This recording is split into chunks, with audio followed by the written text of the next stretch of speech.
Good morning, everyone. Welcome to Sierra College. For those of you that have traveled afar, Guyer being one of them, thank you. And we've got some folks from Napa College and Yuba College, and we appreciate you all coming here to our accessibility forum today. Woo! And for those of you that don't know, I'm Suzanne Davenport, the Distance Learning Coordinator, and I just wanted to give you an update as to why we're here in the first place, how this all came to be. Last semester I was approached asking what we need to do as far as accessibility for our online courses, our on-ground courses, and the website, everything in general. And we kind of came to the, we figured at that point that we're doing everything in little silos. I'm responsible for the distance learning program. So I'm responsible for making sure we've got closed captioning and alt tags. Somebody else, we've got people responsible for DP&S. They're responsible for their area. So everybody was working in these silos. So we kind of came together midway through last semester, and we started working in an accessibility work group. It's not a committee technically, but gave us, where many of us are from the Distance Learning Committee. We brought Tom Benton in from IIT. We brought, just different people from all over campus so that we can kind of figure this out. Thad Selmans, huge player from assistive technology and so forth. So we've just brought everybody together to kind of have a conversation as to what do we need to do to ensure that not just our classes are online or on ground, but our website, everything is accessible for all of our students, all the visitors that pass by us. So one of the first things we decided we better do is, since we didn't have all the expertise in that room, was to bring the experts to us. So that's why we've got Guyer here today, and we'll have Sean here with us this afternoon, Sean Keegan. So anyhow, I just want to go ahead, introduce Guyer to you all. And I don't have on my glasses, so okay, bear with me. Guyer Dietrich is the director of the High Tech Center Learning Unit of the California Community Colleges and the system trainer for Section 508 compliance. Guyer has served on the advisory boards for AHEAD, Bookshare, Diagram Center, the Alternate Text Production Center, and the Silicon Valley Living Center. In 2010-11, she served as the chair for the Federal Advisory Commission on Accessible Instructional Materials in Post-Secondary Education. She is a contributing author to Beyond the Americans with Disability Acts, published by NASPA. So please welcome Guyer. Thank you.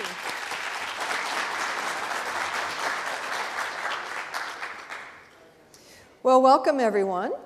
Just to kind of give me a little sense of who all I'm speaking to in the room, if you work in IT, can you raise your hands? No. Okay, excellent. I've got a few people here. Web? Do I have any of the web team here? Doesn't look like the web team is here. Okay, how about faculty? Whoa, excellent. Glad to see you here. How about DE faculty? Not quite as many, but still good smattering. Do I have STEM faculty here? Yeah, we'll talk. You guys have a little bit more that you have to do, but it's not that bad really anymore. How about staff? Not too many staff members?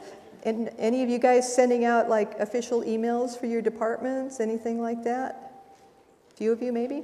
Because this applies to emails as well, what I'm going to be talking about today. A lot of people don't realize it applies to emails. How about my managers and administrators, supervisors? I have one or two of those as well. Excellent. Well, welcome everyone. So, as Suzanne said, my name is Guyer. You can remember that because it rhymes with fire. And what I do is provide professional development training to all of you at the colleges in the areas of assistive technology, alternate media, web accessibility, complying with the state and federal laws around those issues. We are a free resource for you. I did this recently with Sean, so I'm going to skip over his section because he'll talk to you guys later since he has not arrived yet. But what we do is we provide services to you on a free basis because we are underwritten by your state chancellor's office. So we are a free resource for you here at the colleges. And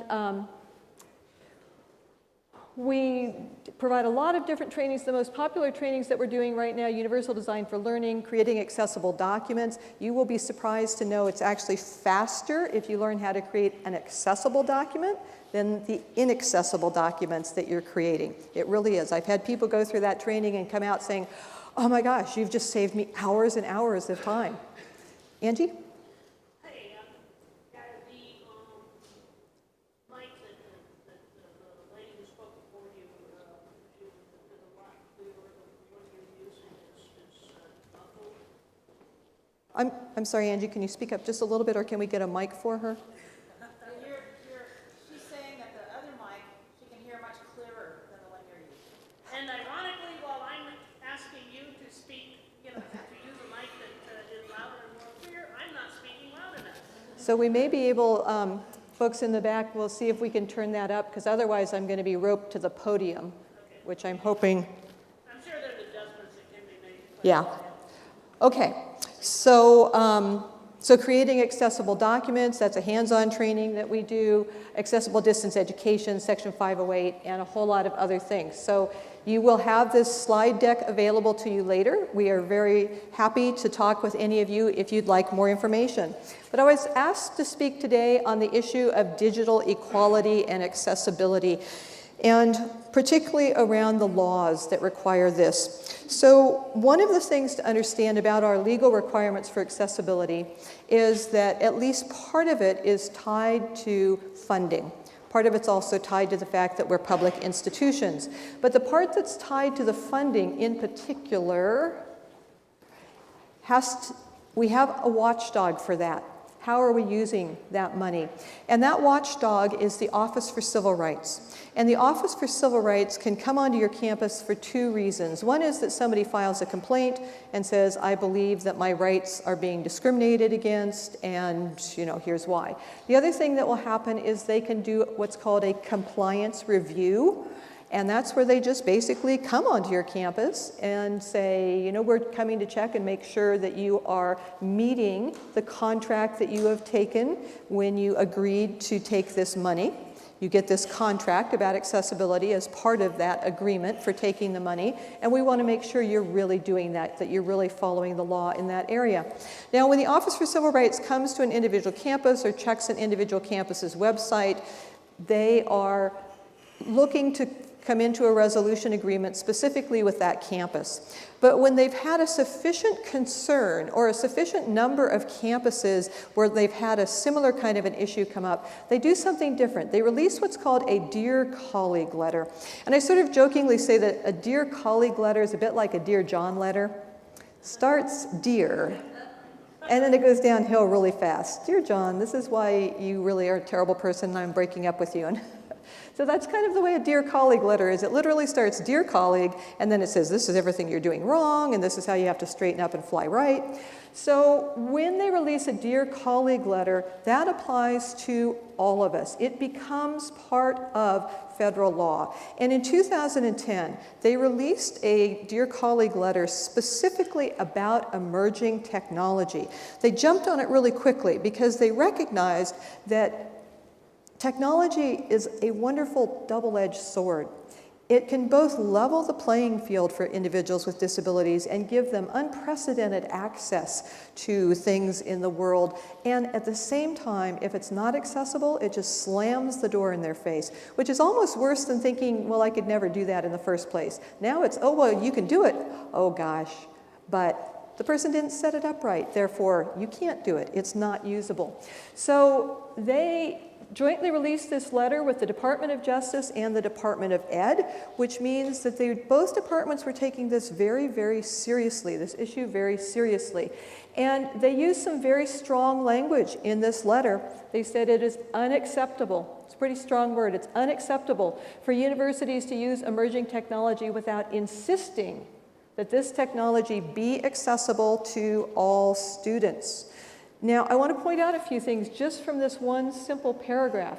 The first is that there's nothing in here about what the vendors have to do. These laws do not apply to the vendors. There's some misinformation about that out there. People assume, well, it's not accessible, therefore the vendors have to fix it. No, they do not. You, as the purchasers of that technology, have to insist that it's accessible, or you do not require it of your students and your staff. That's the choice there. It's not on them, it's actually on us. The other thing that this kind of points out is that we have to be careful about running after the shiny new thing, which might be new and cool, but some of you found that when you do use the new cool thing, it is not always exactly what you want it to be. Anyway, those of us who've worked in technology for years are very familiar with that concept of the shiny broken thing that looks really shiny and cool, but yeah, it doesn't exactly do what you hoped it to do. You know, classrooms full of iPads. Okay, just talk to your IT staff about the problems with that. So, since the Dear Colleague letter, we've had a lot of compliance reviews as well as a lot of direct complaints by students, and they focus mostly on inaccessible websites, inaccessible learning software. That's the MyMathLab problem that we're having. By the way, we have a very large district. In fact, I guess it's not a secret anymore, so I can tell you the largest district in our California community college system is getting sued for using MyMathLab.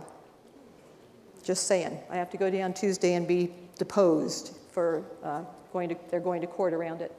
Inaccessible learning management systems and course materials. And you know, the Office for Civil Rights has a great solution for that one. You don't want to make your distance ed courses accessible? No worries. Take them down. Take them down. That's their solution. You can't fix it, just take it down. You're not federally mandated to offer distance ed. You are, however, federally mandated and state mandated that you must offer an accessible education for all of your students. Inaccessible technology in the classrooms, inaccessible documents, that is a huge one. That is the dreaded PDF issue. And then uncaptioned videos. Those are the big ones. So let's talk about the law, how this works, how you can develop a campus strategy, and my favorite, where's the easy button? So, I already talked about that. So what is the process here for accessibility? You buy and create the most accessible information and communication technology. We abbreviate it ICT. You purchase and create the most accessible technology that you can, accommodate what's not fully accessible. And that is assuming that we can make it work equally as effectively for an individual with a disability. Now, in the law, and I'm going to talk more about Section 504 and Section 508 in a minute, in the law, the term for individuals with disability, or rather the term for the technology that we're providing for individuals with disabilities is auxiliary aids and services. We are mandated to provide auxiliary aids and services to individuals so that they can have something work equally effectively for them. The shorthand that we've used for that is accommodations. But those of you who like to look things up and do your own first-person research, and I recommend that you do that. You know, you don't have to take my word for it. You can go out and read these laws for yourselves. But if you try and look up accommodations, you're going to find that is not in the law. That is a later shorthand that we've used. The terminology in the law is auxiliary aids and services. And what the law says is those auxiliary aids and services must be equally effective. Now, there's a lot of things in the law that are not really very intuitive, and if you've ever dealt with the law, you know that. It's not what most of us think it is until we get involved with it, and it's a really big wake-up when we do. So there's things like undue burden. People kind of equate undue burden with inconvenient. No. Undue burden has an actual meaning in the law. Undue burden, the legal definition of undue burden, is that the cost would be so high, either in monetarily costs or in staffing and resources cost, that it would cause a fundamental disruption in the organization's primary mission. In other words, it costs so much that you'd have to close your doors and stop educating students. And they don't just look at your budget, because your money comes from the state. They will look at the budget for the entire California community college system. So when people say, oh, it's undue burden to ask me to caption the video, I know that they have no clue what they're talking about. It's inconvenient, you might not want to do it, but that's different from undue burden. Now, on the other hand, equally effective is actually pretty intuitive. It kind of would be, well, is it equally effective if you had to do what we're requesting the student to do? If the student has to come into disability services only during a certain window of time to meet with a real live person to read the course to them because they can't go to the open lab any time of the day and do the same thing that the other students would do, is that equally effective? Would that feel fair to you? No, it's not equally effective. So equally effective is an equal opportunity to participate, equally as immersive, equally as convenient, all of those things. So if we cannot accommodate it in an equally effective way, you cannot require it. So what does that mean? That means if we're talking about learning software and there's no way that we can accommodate that in an equally effective way, you cannot build your course around it. And so then people will ask me, well, what if we have another course that doesn't require that? Well, that's a slippery slope, and I will tell you that there's the law and there's how you implement the law. So, hi, my name is Geyer. I speed. I speed a lot, because there's 114 California community colleges out there, and any one of you on any day can pick up the phone and say, we need you to come to a site visit, and I've been to, at this point now, over 30 different campuses since July. So, you know, I just want to get there, and I tend to drive a little bit over the speed limit. But I know if I get caught, I will have to go to traffic school again. And I still do it, but I'm much smarter about when I do it and when I don't do it. So I'm going to tell you what the law is. As a campus, you have to decide, okay, where do we feel comfortable pushing the speed limit and where do we want to, no, that's not a good place to push it. Like the front page of your website, bad place to push it. There are people out there just running automated web accessibility checkers on your website.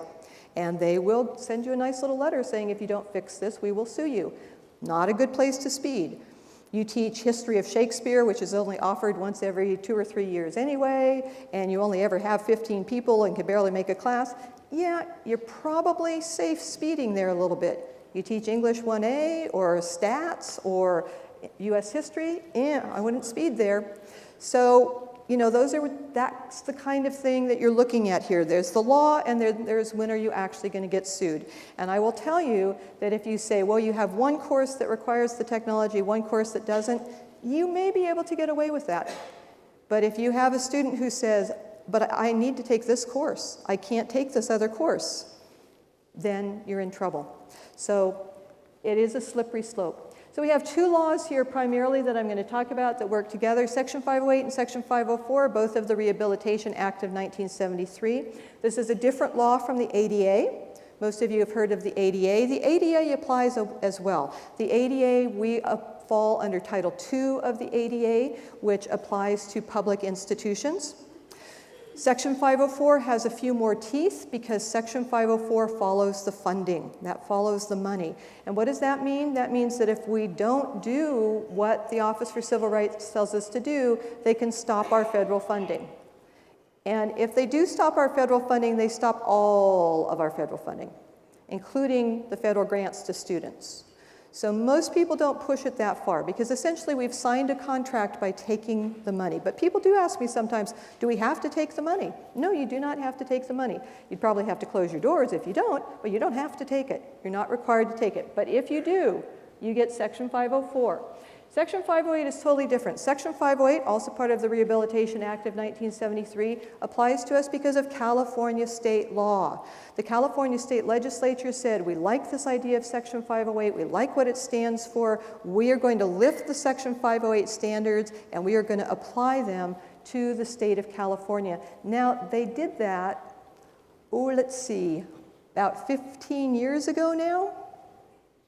So we're a little behind on this. What does Section 508 say? Section 508 says, create accessible documents, develop accessible software and apps. If you're contracting with somebody or if you're developing yourself on the campus, they need to be accessible. Build accessible websites, purchase accessible hardware, software, and apps. If you're buying those learning systems, any sort of software that is going to be used for students to learn with, it needs to be accessible. This has been in place for a long time now.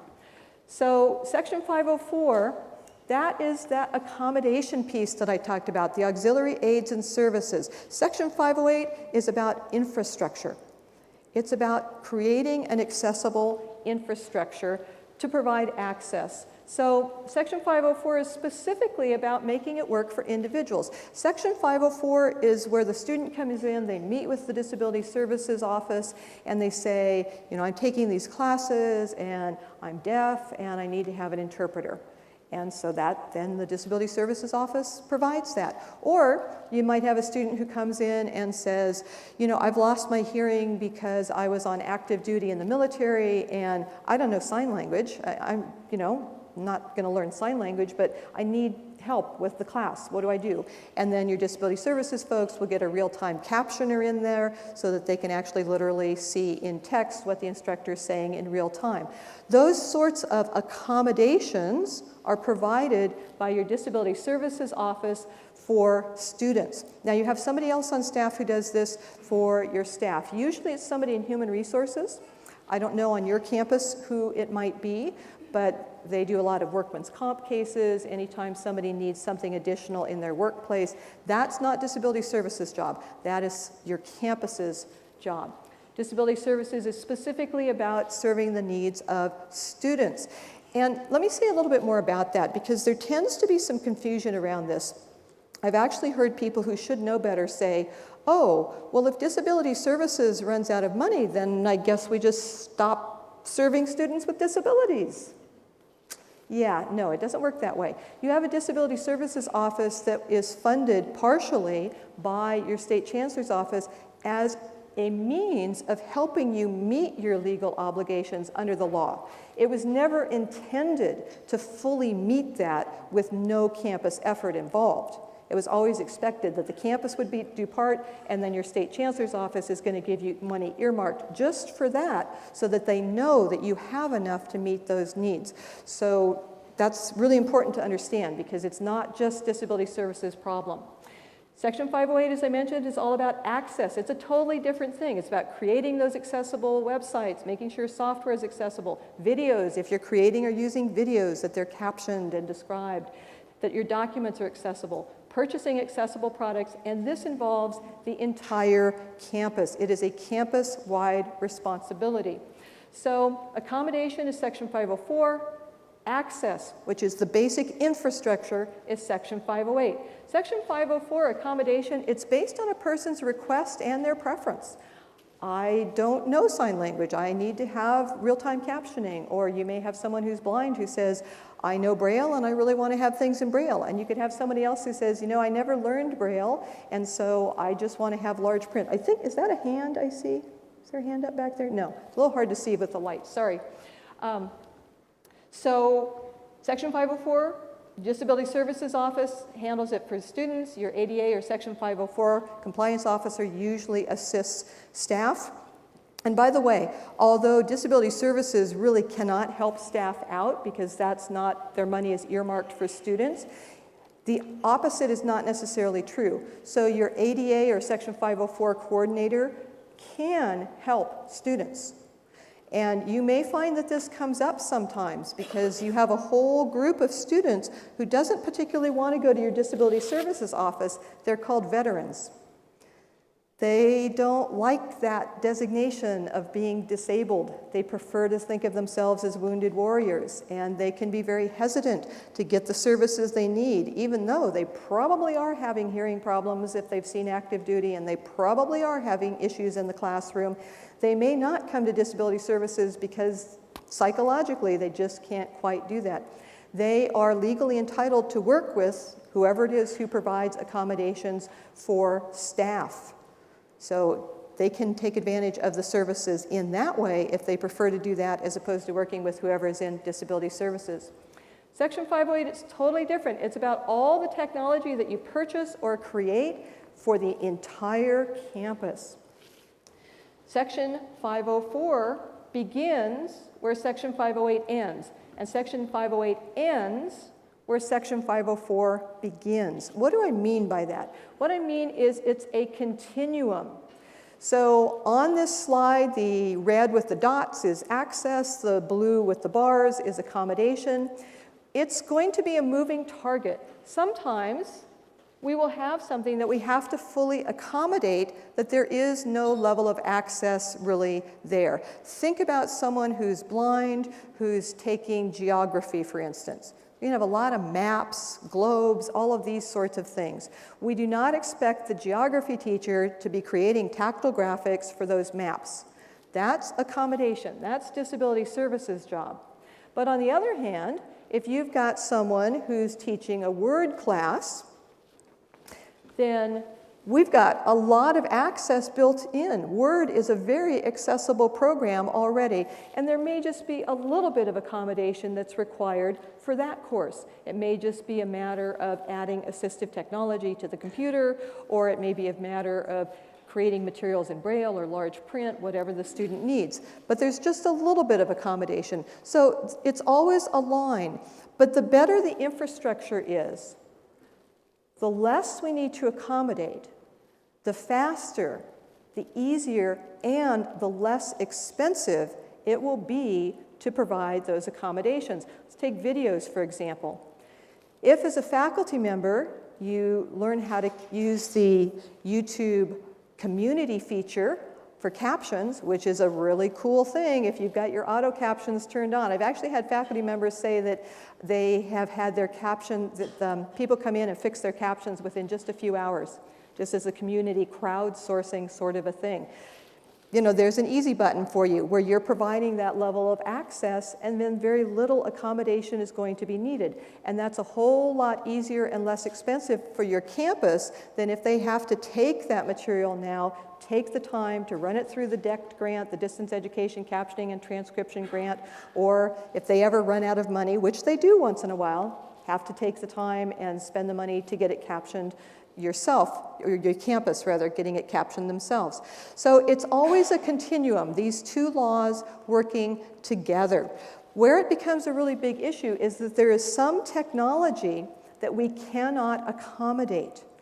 And when I have technology that cannot be accommodated, that's where we've really entered into a danger area. That's what's happening down now in Southern California with this large district that's getting sued. They were using my math lab, which, by the way, the people who are trying to sell you the program are going to tell you, oh yeah, it's accessible. Yeah, that's why we've got more than one suit open on the program. The problem is what they are neglecting to tell you is that only certain of the problem sets are accessible. And if you don't choose the right problem sets, you've created an inaccessible course. And all of the problem sets have a little icon next to them, but if nobody tells you to look for that little icon and you just have a vendor saying, oh yeah, it's accessible, you think that you're doing the right thing, you think that you're okay.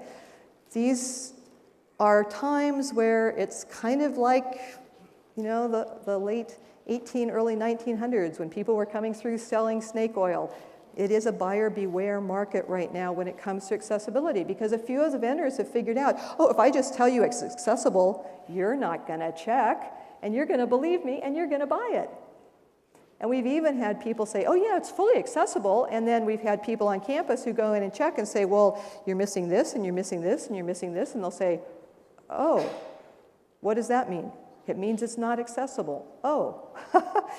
They don't always even have an understanding, the vendors themselves, of what it means to be accessible. And Sean's going to give you some tips this afternoon about very, very simple things that you can ask vendors to demonstrate on their product to show you, is it accessible or is it not accessible? Things that don't take a lot of technological knowledge.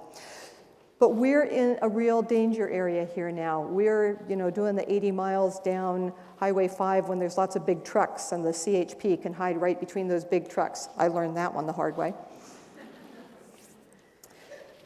If we have technology that cannot be accommodated, we cannot require it. So let me say that again in a different way. If there's no way that I can make that technology equally effective for a student with a disability, then I cannot require that technology. Now, we do have a few workarounds with this. If you are teaching something like Photoshop, that technology is not accessible. Does that mean you stop teaching Photoshop? No, that's not what it means. What it does mean, though, is that if you have a student who, for whatever reason, is not able to use that Photoshop program directly, you're going to be working with Disability Services, and they're going to say, okay, what are your student learning outcomes for this course? Why? Because we base course modifications, which are sometimes required, on what you tell us is the outcome of this course. Let me give you an example. We had someone who had mobility issues who needed to take Photoshop. I think she was going into something to do with radio, and she wanted to write scripts, and she wanted to do that sort of thing, but she wanted to have a degree that she had an understanding of all of the different aspects of that industry. So she was taking Photoshop as well as other courses related to those industries. But she couldn't use a mouse. She could see, but she couldn't use a mouse. And you have to use a mouse in order to use Photoshop. And they said, well, okay, is one of the learning outcomes that the person can click the mouse? Is that part of the course? And the instructor said, no, that's not really part of the course. And they said, well, what are your student learning outcomes? And they said, well, you need to be able to understand how to use this technology. And they said, well, if the student directs somebody else on using the technology and actually runs the mouse, has another person running the mouse, will that meet your learning outcomes? And the person said, yeah. In fact, it might even be better, actually, because they have to actually be able to tell the person, go up to this menu, choose this icon, do these sorts of things. So if it gets to that level, there will be an iterative process that you'll engage in to understand with the student, with Disability Services, with the chair of your department, what needs to happen to try to make it work for that student. And sometimes it's so extreme, it's like, this is just not going to work for this student. And then we say, okay, what can we substitute? What kind of course substitution can we do? So that works with something like Photoshop. That doesn't work when we're talking about stats or we're talking about basic math.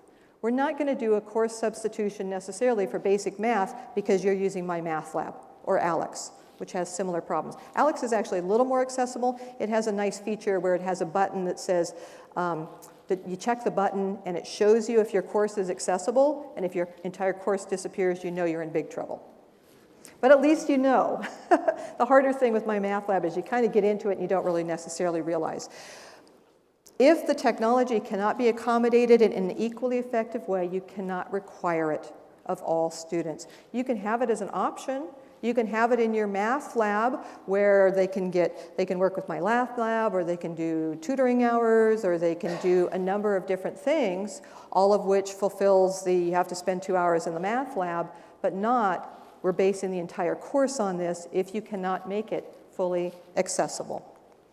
So I know this is kind of hard to understand, but it actually is really important. And the reason that it's important is because you need to understand whose job is what. And I'm going to talk more about that in a minute. But I find that the analogy of a suit, not the kind that comes in court, the kind you buy off the rack. Suit analogy is really helpful. So if I go in and I say, okay, I wear a 40 long, and I'm really interested in the charcoal one, and the clerk says, great, let's see if we can set up some time with the tailor, and then the tailor comes in and says, oh, Weight Watchers really working for you, huh? And maybe take it down, although more often it's like, a little too much Easter candy, and we got to let it out a little bit. So the person buying the suit off the rack, that is access. That's that basic level that's there. That's the curb cuts. That's the elevators. That's using a system like Microsoft Word or the Apple OS that's already pretty accessible. And then, what else needs to happen to make it work for that individual? That's when the tailor comes in. That's the accommodation piece. So, I already talked about that. So whose job is which? Whoever is creating the material, whoever is purchasing the material or selecting the material, whoever is developing the documents, making the forms, that person, whoever, or those people, whoever that might be, their job is access. So there's a basic level of access that has to happen right at that point.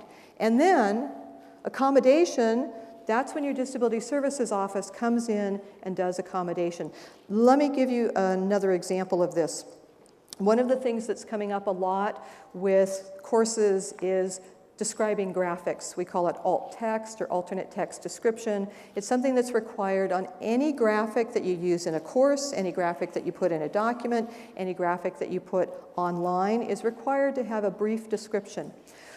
Well, a lot of times sighted folks think that that brief description shouldn't be so brief, that they actually have to describe what it looks like and everything that's happening in this graphic. No. That's really not what we're talking about. It really should be brief. Basically, it answers the question of what is it? What is this thing? It's the Krebs cycle. It's a graph showing the demographics of the campus over the last 5-year period, whatever it is. You do not need to try to list all the data points or all of that additional information. If that's required, that's an accommodation. Your responsibility as the creator, developer, purchaser is just access. But again, the danger area is what about those things that we cannot accommodate? And that's when you're looking at large-scale purchases of things like learning software, purchases of portals, online portals, if you're redesigning your website, those sorts of things. That's where you need to get your greater brain trust on the campus involved, and that's where it helps to have the committee that you were talking about, or what are you guys calling it, a work group? I don't know where Suzanne went. I think they were calling it a work group around accessibility. That's where you want to have the shared brain trust there, where you can say to somebody, okay, is this accessible? If it's not, can we accommodate it? And if they say no, there's no way that we can accommodate that. That's when you have to say, okay, take that one off the list, next. So that's where you work together as a community. So this idea of where that line is between access and accommodation is really important. So a lot of you are faculty members in here, a lot of you are creating your courses. If you think that when you talk about describing graphics that you have to put in this huge amount of words and you have to go into all of this detail, you're going to feel frustrated, you're going to feel upset, it's going to take a lot of time, you're not going to be a happy camper. Compare that to, oh, I just say what it is. Oh, it's the, this is the RNA sequencing or DNA sequencing or whatever it is. That's all you have to say. And then if more is needed, disability services will help with that more. Contrast that with disability services getting these graphics that you tell us, well, we need to have tactile graphics on all of these, and we're looking at them going, I don't even know what this thing is. I have no clue. I didn't take biology, and how come Krebs is spelled with a K? So that is as stressful for us as you thinking that you have to write this huge tome when describing graphics. The best descriptions on graphics are usually 6 words or fewer, quite honestly. They just need to be really short. Sometimes you need a few more, but it just needs to be, what is it? That's all we know. Not what does it look like, but what is it? So does this kind of make sense? Because not everybody's going to be able to do everything. So you need to understand where those lines are so that then you can pass it off to the other folks who are going to help you with that. Now, for those of you who are more looking at the management sides of things, I want to talk about where do you start? Where do you put your resources? And this is where you look at risk management. So this is kind of like me, I've learned you don't speed past lines of big trucks. That's not where I want to take my risk. I watch behind me. Best not to be the last person in line in a long line of traffic or the first person in line. You learn all of these things when you're trying to mitigate your risk. So the more long-lasting something is, and the more broadly available it is, the more you need to think accessible right out of the gate. So what does that mean? That means the front page of your website, and usually the first couple levels, those need to be 100% accessible. Really important, because they are a huge target, and it's a target that the public can go after. Your students have a backup plan. Your students can work with disability services. The public doesn't have that. So another backup plan that you can put on your website, and all of you on your courses as well, or on your general portal where people log into their courses, is if a greater level of access is needed on any of the materials in this course, contact whoever it is. If it's you as the course creator, then they contact you. Make it easy for people to have that request for getting their needs met. Things that you're only going to use once or that are limited just to a very short period of time, the more you can rely on accommodation as your backup plan. So let's talk about how this applies to videos. Probably a lot of you are using videos. Now, if you're creating them yourself, learn to use the auto captions, learn to turn on the crowdsourcing so that you can get some help getting it done quickly. But if you're using other people's materials and it's kind of a late-breaking thing, do I need to put captions on that? Well, if no one in your class needs the captions, and you're only using it for this one class, and you're not going to use it again, you're not archiving it, you're not keeping it, then don't caption. That's a safe place to speed. So that allows you to take advantage of the teachable moment. But really, it's designed to take advantage of the one-off. I'm going to use it just for now. I'm not going to use it again. So what if that lesson went really, really well? And you say, you know what? I like that so much that now I want to use it again. Great. Get it captioned before you use it the second time. That gives you a little bit of time, a little bit of wiggle room for working with this. And if you have a student who's in your class who does need the captions right now, that's when you work with disability services and you figure out, well, you know, we've got this thing and it's from this speech that just happened and I really want to bring it into my civics course or whatever it might be, and talk to them and say, you know, can we work with that? And they may be able to say, well, we talked to the student says that they'll work with that as long as, you know, they can have an interpreter who is in the class with them, whatever. You know, students, they just, you know, don't always want to be special. They often just want to get their needs met as well. So sometimes those things can be worked out. But that's not meant to be a strategy. I've actually had faculty members say, well, I'm only using it once this semester. Yeah, no. I know how to play the semantic games too. That's not what we're talking about. We're talking about really, I mean, sometimes you do. I mean, it's like I'm teaching earth science and we just had a big earthquake somewhere and I want to bring that in because it's really immediate. Everybody's talking about it. It triggered a landslide underwater that is setting up a tsunami. That's immediate. That's the kind of stuff you want to bring into your classroom. So I'm not going to tell you don't do that. But what I am going to tell you is if it's the standard stuff you're using all the time, you know, time after time after time, then get it done, so that then you have it. So the other thing with Section 508 is that if you think about this in a strategic way, you can actually save your campus a lot of money.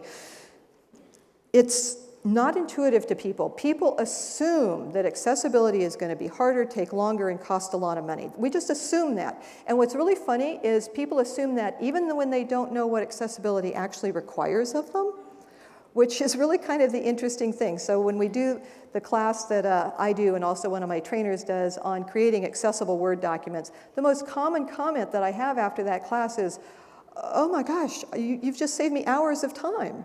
Because it's faster and easier to make something in an accessible way when you're talking about a document than to make it inaccessibly. It actually takes longer to do it wrong. But because we don't know how to do it, we just assume that it's going to cost more, take longer, and be harder, when it's not necessarily the case. So Fred DeFiore, who is kind of our, was the original poster child for the federal government in terms of meeting the mandates of Section 508, he worked for the U.S. Patent and Trademark Office, and he was their first Section 508 coordinator. After 1 year, he said, okay, let's sit down. You know, he was a dollars and cents guy, and he said, let's figure out how much this actually cost us. He found an amazing thing. Not only did it not cost them anything additional, it saved them over $1 million. Why? Because now they had the accessible infrastructure, which was not that hard to do or that expensive, and it reduced all of the one-offs. Think about that suit analogy again. Is it cheaper to go down to, you know, Men's Warehouse and buy a suit and have a little tailoring done, or to go to a tailor and be completely measured from head to toe and have a custom suit done? That's what we're talking about. That's the difference between access, which is that accessible infrastructure that's already there, and accommodation, which is those little tailoring tweaks that need to be made to make it work just for that one person. And he found that that was a hidden cost that they had not realized how much they were spending on accommodations. And it took that out of the equation and made it so much faster, easier, and less expensive that it ended up saving a huge amount of money. Social Security Administration found the same thing. They went into it thinking, oh wow, this is going to cost us a lot of money. They ended up finding most of the accessible products cost exactly the same amount as the inaccessible ones. They just happen to be accessible.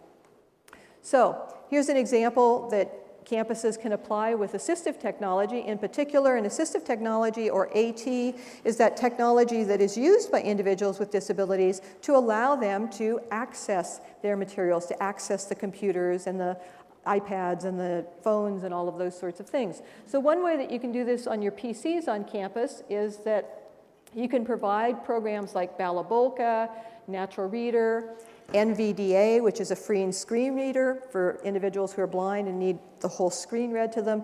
Those can just be part of the build that your techies put on every PC that's available for students. They're all free. Just make them part of the build. Put them on your image that you're ghosting. And then, where you have students who need the more sophisticated solutions like Kurzweil, Read and Write Gold, or Claro Read for people who have reading difficulties, or JAWS, which is a more powerful screen reader, install those just where they're needed. I've got campuses that are spending, $20,000 to get site licenses for JAWS, and they've got 4 students who need it. But they've got to get the site license that can be on any of the computers, and they just have a certain number of licenses that get released when people log in.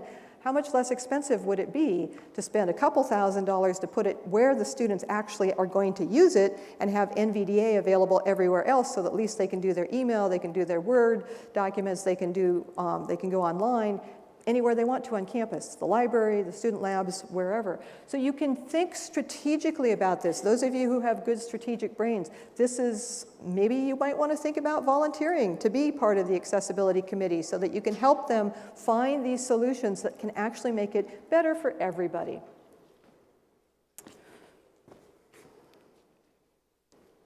So let's talk about what complying with the Section 508 standards actually requires. So it's two-pronged. Complying with Section 508, for those of us in the community colleges, applies as creators of any technology and purchasers of technology. So I kind of gave you a list before. So anything that you're putting online, that you're putting in your courses, particularly your DE courses, all of those things, as creators of those, it applies. Those of you who are making purchasing decisions for your campus, what learning software are you going to be using? Also, those of you who are making purchasing decisions that are large scale, like what copy machines are we going to bring on campus? Those sorts of decisions as well, this all applies to. And as I mentioned, the standards are not enforceable on the vendors. This is really not a situation when their vendors have to do a particular thing. But I'll tell you that some vendors are actually recognizing the market advantage of this and actually want to work with us. So let me give you an example of this. Years ago, when the law first passed, and it applies to both us and to the California State Universities, and the California State Universities, when the first law went into effect, they said, oh, that doesn't apply to us. And at the time I thought, how can that not apply to you? You're a California state entity, just like we are with the California community colleges. But what I didn't know is they've got a little rider in state law that says, unless we are named by name in any legislation that's written for California state entities, it does not apply to us. So they were actually quite right that it did not apply to them. But just like the little bird out in the cow pat, don't sing about it if it doesn't apply to you, because the legislature woke up and said, oh gosh, it didn't apply to you. Oops. And then they wrote another law that went into effect exactly 1 year after ours that I call the yes, we did mean you too law. So when the state legislature writes a law just for you, you kind of have to pay attention to that. So they have really jumped on board with this, and they really are paying attention to this. And in the early days, Dr. Mary Chang, who is the first director, like I am for us in the California community colleges, she went out and she said, you know, we've got this issue, we're going to smart classrooms. Smart classrooms have projectors and not television sets. Many of the smart classrooms at that time they were using DVD players and things like that to play their videos at that time. They could not turn on their captions because the caption decoder to turn your closed captions on and off, that's why they're closed captions, because you can turn them on and off, that was built into the television set. So when you took the television set out of the equation, suddenly you could not turn your captions on and off anymore. And I would go around to campuses and I'd say, are you still able to use your captions? They'd say, no. We don't know what happened, but there's no CC button on the remote anymore. Yeah, that's because you have a projector that does not have a decoder built into it. So, what Dr. Chang did was she went to Epson and she said, you know, we've got this issue with the smart classrooms, and we need an overhead projector that has a closed caption decoder built into it. And if you provide us with that, then we'll give you the contract for the next so many years that you will be the exclusive purveyor of the projectors that we're going to use. And she said, how much will it cost us? And they said, you're going to give us an exclusive contract? And she said, yeah, for the 23, 24, whatever it is, CSUs. And they said, oh, we won't charge you anything extra. It cost us like a nickel for those things. We didn't know you wanted one. Compliance is up to us. We have to ask. We have to talk to the vendors. We're the ones who need to say, this is important. We're the ones who have to draw the line and say, I'm sorry, if it's not accessible, we're not buying it. Because we know that's like speeding past the big trucks on I-5, and we don't want that $200 ticket. Or to go to traffic school, which is much better. It's actually kind of fun. So, when does Section 508 apply? I love acronyms, and this one is really fun. It applies when technology is dumped on campus, D is developed, U is used, M is maintained, P is procured. So anytime you have technology dumped on campus, that is when Section 508 applies. Developed, used, maintained, or procured. So sometimes people will say, well, what is the actual standard? Nobody will tell me what the standard is. So I'm going to tell you what the standard is. The standard is WCAG. What does that stand for? WCAG, Web Content Accessibility Guidelines. WCAG 2.0, they're working on 2.1 right now. WCAG 2.0 level AA, it is now what's written into the Section 508 standards. It is also the standard that the Office for Civil Rights has been holding us to for quite a while now, actually. So the Web Content Accessibility Guidelines, they are available online from the World Wide Web Consortium, the W3C. And most of us have sort of forgotten why we type in those 3 W's every morning when we're checking Google or whatever. www.worldwideweb. Those are the 3 W's. So the W3C, they're the ones who actually are the organizers as well as the administrators of the World Wide Web. They're the ones who tell you what HTML actually is. And they also have really taken a leading role in web accessibility. So it's a great website, lots of really good information there. And then if you're wondering, well, how does that apply to printers and copy machines? They also have some information there on how to apply the standards to non-web type technologies. So all of that information is out there. But again, where the 2 ways that the standards apply when you're creating the technology: web pages, documents, courses, software, apps. If your campus contracts to do a student guide app or something like that, there's different ones, guidebook and things like that, that would apply. And purchasing, whenever you're purchasing products. So let's talk about creation. So anything at all on the web, web pages, websites, forms. You may have some folks in here doing forms. By the way, I do a forms training, but that is all day. I'm talking 6-hour commitment to doing forms if you want to learn to do accessible forms. They're not easy. Online courses, videos, anything that's up on the web. So Section 508 distinguishes between your external facing content, in other words, things that are available to the public and to students, and your internal content, which is available to your staff and faculty. And everything that is externally facing, so all the stuff for students, all the stuff for public, that needs to be accessible. Internally facing things, that's a little bit different. You only have 8 categories in which those have to be accessible for your staff. So it's not quite as rigorous as it is for your students and for the public. So what are those 8 categories? First is emergency notifications. So if you have any sort of an emergency notification system that goes out to staff, you need to make sure that that is accessible. So sometimes there'll be something that goes out as a text message and also a phone call or various different things. You need to make sure it's accessible to everyone. Anything that has to do with legal stuff, administrative claims, proceedings, anything that has to do with legal things.